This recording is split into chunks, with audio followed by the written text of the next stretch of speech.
ఇక్కడనే వర్క్ చేస్తుంటారు, డైలీ ఇక్కడనే తిరుగుతుంటారా? అవునండి. ఎట్లా ఉంది, రోడ్లు వేసారంట కదా? ఈ రోడ్డు చాలా దరిద్రంగా ఉంది. వరంగల్ హైవే ఎంతోమంది ఎమ్మెల్యేలు విఐపీలు తిరిగే రోడ్డు ఇంత చాండాలంగా తయారైంది.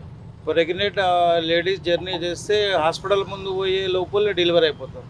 హార్ట్ అటాక్ పర్సన్ అయితే వాడు హాస్పిటల్ పోయే లోపల చనిపోతాడు. ఇంత దరిద్రంగా ఉంది ఈ కాంగ్రెస్ పరిపాలన.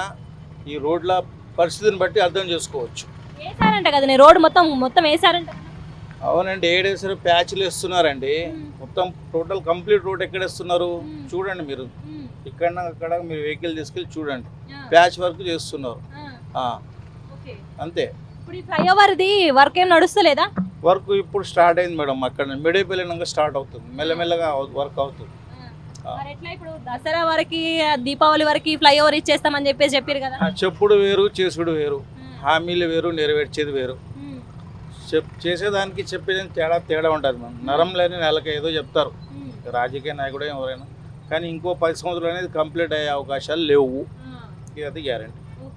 మరి ఎట్లా ఇప్పుడు ఈ రోడ్లు కూడా బాగా గుంతలు అయిపోయినాయి కదా? చాలా గుంతలు మేడం, చెప్తున్నా కదా. మనం మేము ఎక్కడ గట్కేసర్ నుంచి ఉప్పలు వస్తాం, అక్కడ వచ్చేటప్పుడే 4 అవర్స్ జర్నీ చేస్తే ఎంత బాడీ పెయిన్ అవుతుందో ఈ ½ అన్ అవర్లో బాడీ అంత పెయిన్ అయిపోతుంది.